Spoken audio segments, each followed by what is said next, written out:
Blog Talk Radio.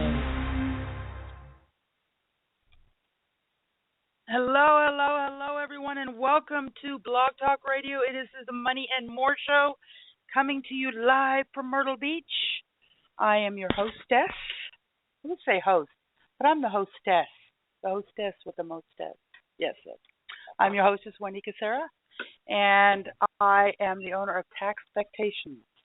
We are a bookkeeping, accounting, and all things taxes firm where we do everything from tax preparation to tax issues and problems and this and that and the other thing and all those little things we have to deal with. As it says on my website, all roads lead to taxes. So I can help you when you get there on the road to taxes. Let me see. Let's first start off with our quote. I went to some motivational and inspirational quotes because I was thinking we need a little motivation today. And I saw this one that is going to kind of lead into something I read this week from Susie Orman. So I wanted to read this quote. It's by Ray Goforth, and it says, "There are two types of people who will tell you that you cannot make a difference in the world. Those who are afraid to try and those who are afraid you will succeed." Very interesting, don't you think?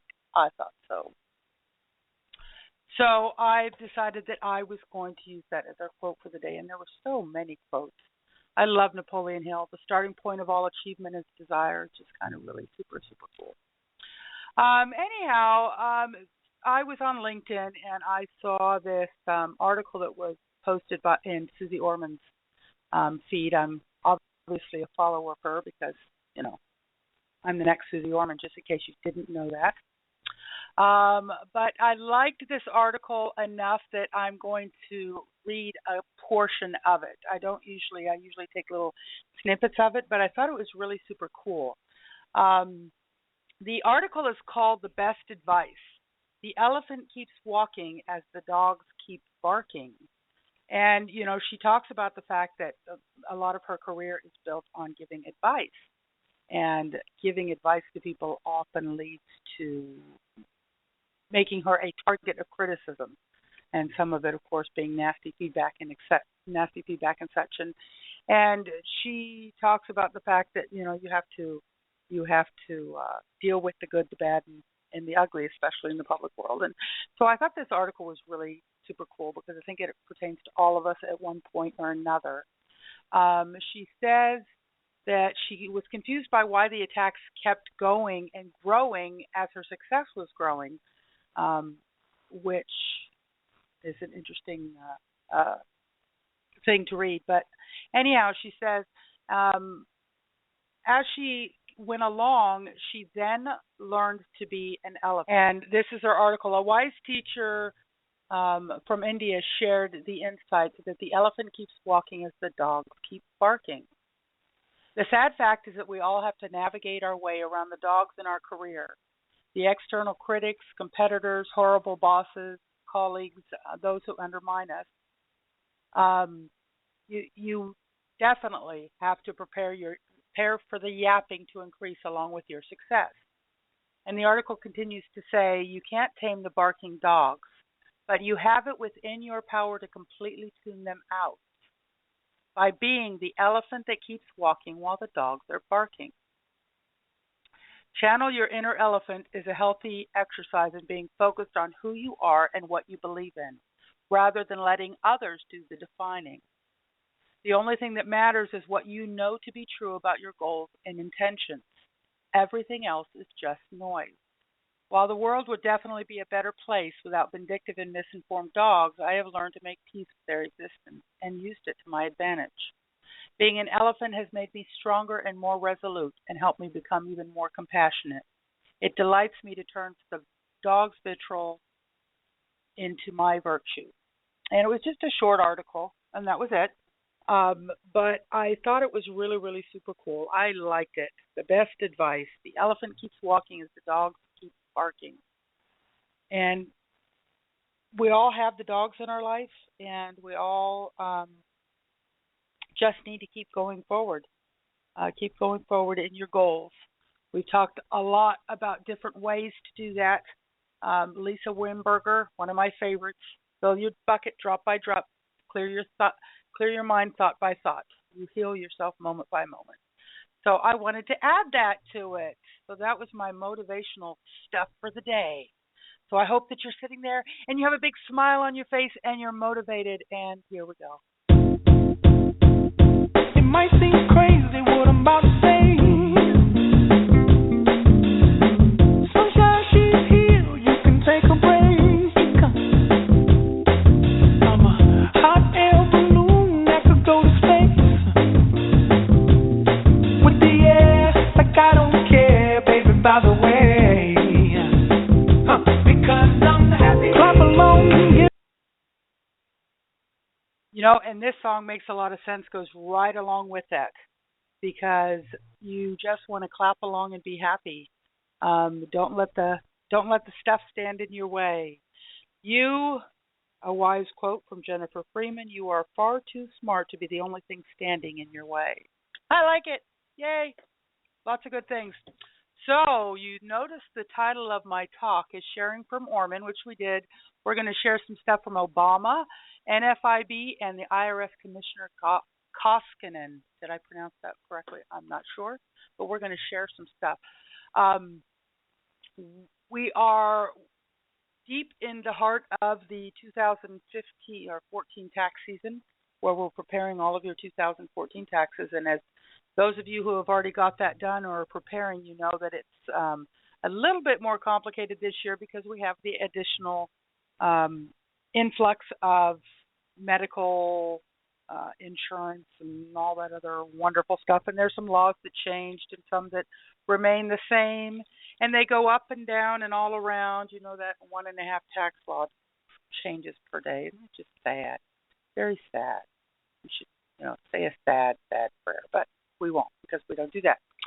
So I was doing a lot of reading this week. I attempt to keep up with everything that's going on, but of course there are different reads here and there and everywhere. And I saw this other one, an article, and I posted it on my Facebook page from the NFIB, and they were talking about lazy legal mistakes that your small business should avoid.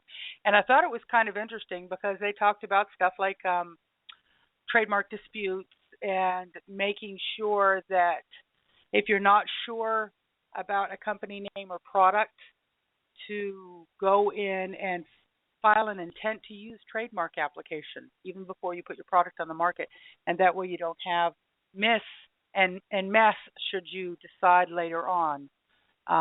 They talked about the misclassification of independent contractors versus employees, and the importance of forming a legal entity. A lot of people just go through, put their business under their name and their social security number, and really, if you're going to treat your business like a business, you should treat it like a business, which brings up the part of the article that I wanted to really point out.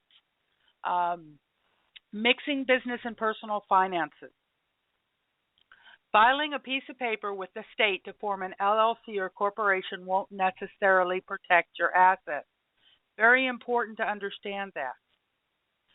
Situations in which owners pay their personal mortgage, their car payment, their personal bills directly from their business accounts, or paying personal debts on their business credit cards, and vice versa, paying business debts on personal credit cards without submitting them for reimbursement as business expenses. In other words, if you're commingling your funds, then you are not running a business. When it comes to time to pay yourself, the business should write you a check and you deposit it in your personal account. Then you can pay your mortgage, your car payment, and all those other things out of your personal account. The bottom line is, and I've told this to 1,000 people, and I'm going to keep telling it and keep telling it, if you do not treat your business as a business entity, separate and distinct from you, then neither will the courts when it comes down to it. Very important. Words of wisdom, lessons learned. If you learn nothing else today, learn that you need to be an elephant and you need to not mix your business and personal finances. Okay. So, in amongst everything else that happened in the wide world of finance and money in the most recent past, we got to hear President Obama give his big speech on the budget. And though most of us consider it quite a snooze fest to read the whole thing, and I did not, I confess, read the whole thing because, well, snooze fest, there's just a lot of information on there, a lot of, it's the political thing, a lot of words that don't say a whole lot of everything. So I kind of skimmed and went through some parts, and I picked out parts that were important and read over the parts in detail that I thought were kind of good. And I liked the fact that some of them got summed up a little easier when I was reading it. Wow. At any rate, there was a section on the IRS, and the White House offered up some proposals for the IRS. One of them was to improve the whistleblower program.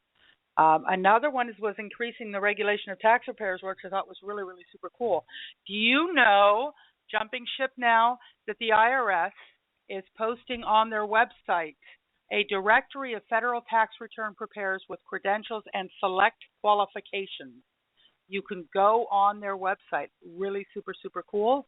It's called the RPO Prepare Directory, and it gives you a place to search for tax return preparers. The tax return preparers are listed those who have a PTIN number and hold a professional credential or have obtained the annual filing season program record of completion from the IRS. And yes, boys and girls, if you go in, it allows you to search either by zip code or last name. And if you go in and put in my zip code or my last name, you will find me on that list. And the crowd goes wild. I got to find a good clapping audio track to stick on my show because I haven't found one, so I got to get one. But the crowd goes wild and claps anyways, cheering from the masses. Anyhow, so I'm listed on there. It was kind of cool. My friend Bruce from L&R Tax Preparation up in Missouri said that somebody told him it was up and running, and it is, and he sent me the link, and we went, yay! The directory is updated regularly and is current as of 2/5/2015. So there it is. So it's kind of cool. But Obama is saying that, back to the budget thing, he is saying that even more than that, he wants to increase the regulation of tax preparers. If you remember last week, I talked about the fact that the Circular 230 disclaimer that I've been reading isn't being read anymore, and they are asking return preparers to abusing it, actually, because it allows us to rest on our laurels, as it were, instead of making sure that we are being responsible and doing the tax return correctly and doing all of our due diligence. Back to the article, IRS, the budget.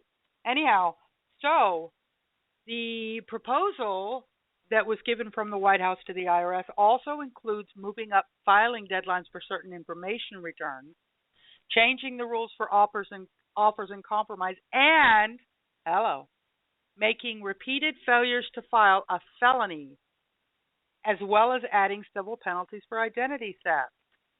So that's kind of interesting, those two things. They were thrown together in the same kind of little area. But yes, making repeated failures to file a felony.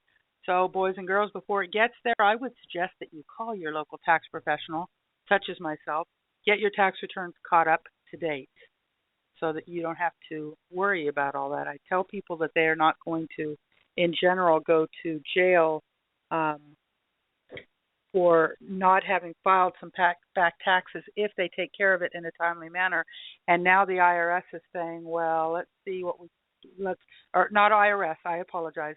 Obama is saying, let's make this part of the regulations for the IRS, that that way they can get their taxes on time, get it all done. So anyhow, the budget goes on and on and on and on. I like the fact that they're going to add civil penalties for identity theft. They really are attempting to figure out how they're going to start regulating identity theft. It's become such a huge, huge, huge problem, which is kind of neat, and it's going to jump us over to our next little article that we found this week that I thought was kind of interesting. At a post by Alexander Hendry, and the title of it is "The IRS Chief Says," and I quote, "We still have applications that were running when JFK was president." Okay? They're talking about the IRS computer here, boys and girls. IRS Commissioner John Koskinen testified on IRS funding requests for the upcoming fiscal year. He admits that the IRS is stuck in the past when it comes to technology. Despite more than a decade of upgrades to the agency's core business systems, they have very old technology running alongside the more modern systems. In regard to software, we still have applications that were running when JFK was president in 1963, 52 years ago. In fact, the IRS is still using programming language COBOL, COBOL, that was considered obsolete 15 years ago. Yeah, really. I thought that was kind of really an interesting article. It goes up on and on and on, of course, going on about how the IRS is taking unnecessary risks by not updating their technology.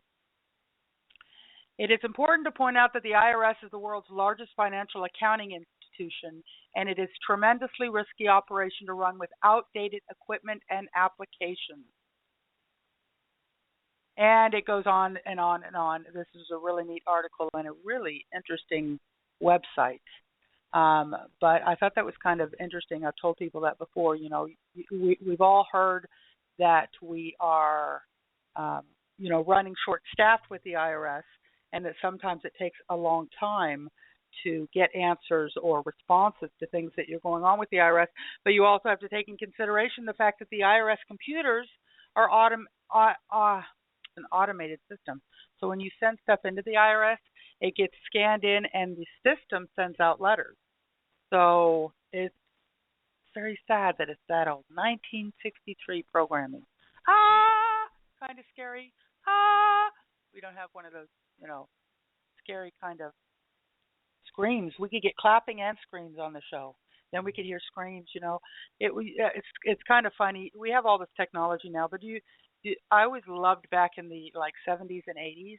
And you could hear about clips of women who went into audition to scream for Hollywood because they needed, they didn't have the technology they have now, and so they needed different kinds of screams for different sets and stuff. Wouldn't it be kind of cool to be one of those people who, hi, I was in the movies and all I ever did was scream, laugh, kind of cool. Anyhow, off on another tangent. We like tangents here. So yes, a lot of things going on in the world of finance and taxes and all kind of things going on, don't you think? Kind of cool. So yeah, go on the IRS website. If you are looking for a tax preparer, really important, go make sure they're there. Of course, you can cut down on all of that by just calling me, and that would make it much easier for you. But I digress. I don't digress. It's that cheap, shameless plug that we have. We all have. We are here. So I have been on with some of my fellow tax return preparers as they're doing taxes this year. And some of them are coming across some interesting issues when it comes to adding the Obamacare and insurance portion to the tax return. I know it's taking me a little bit of extra time.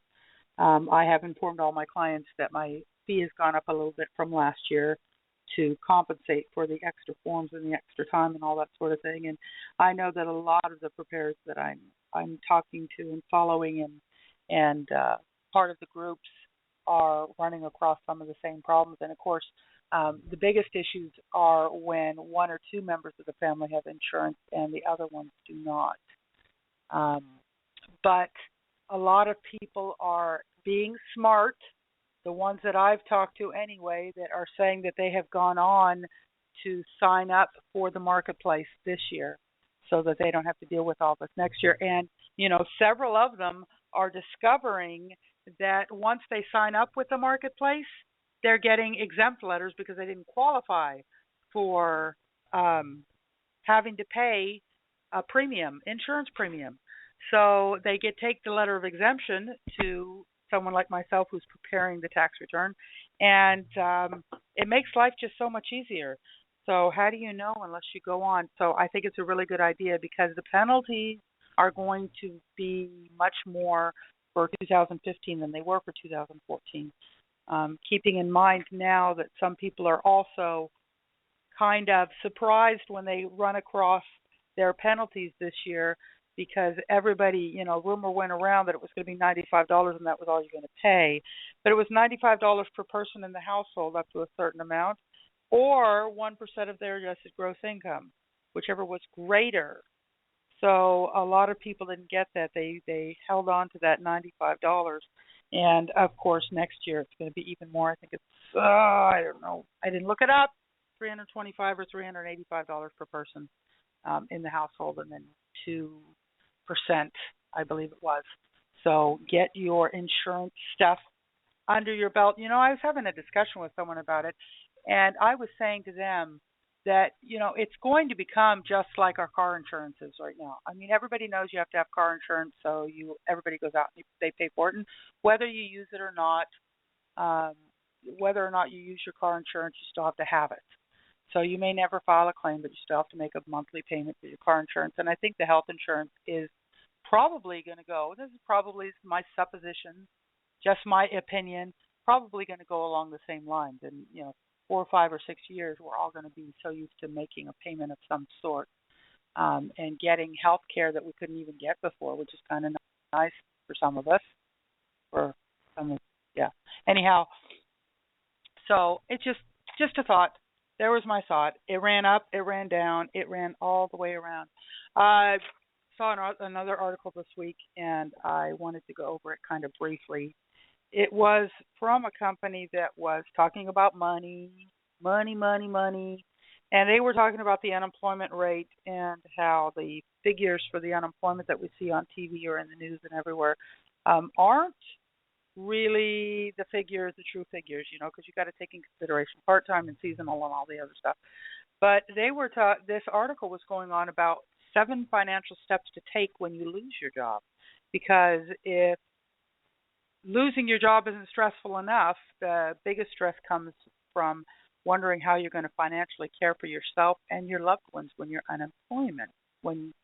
unemployed, not employment. So,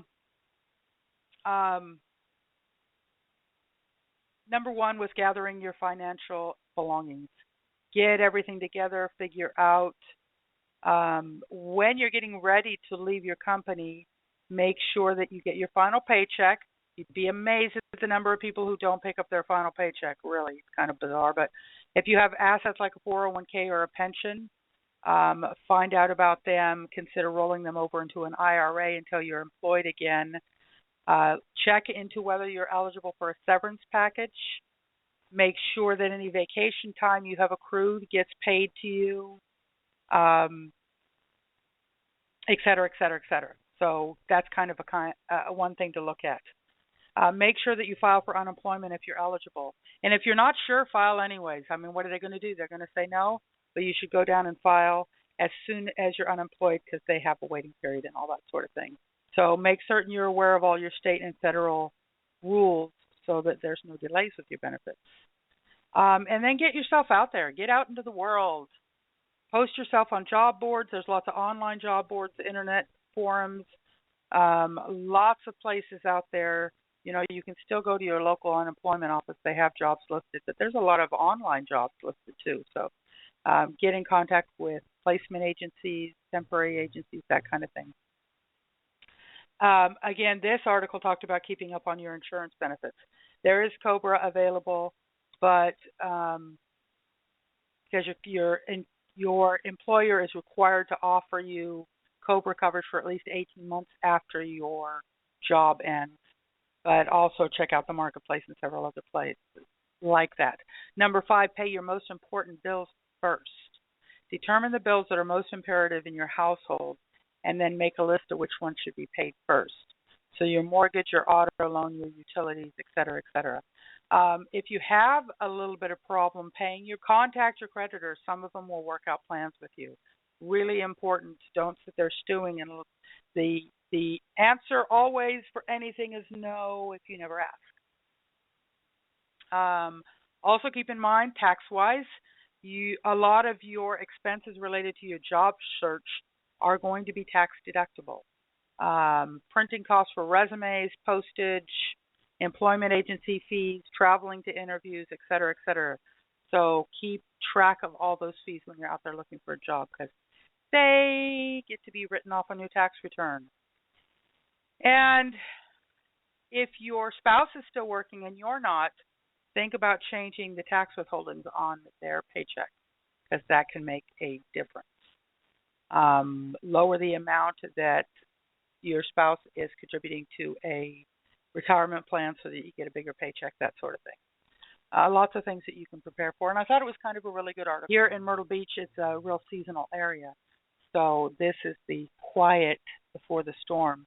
So I thought I would share those things with you.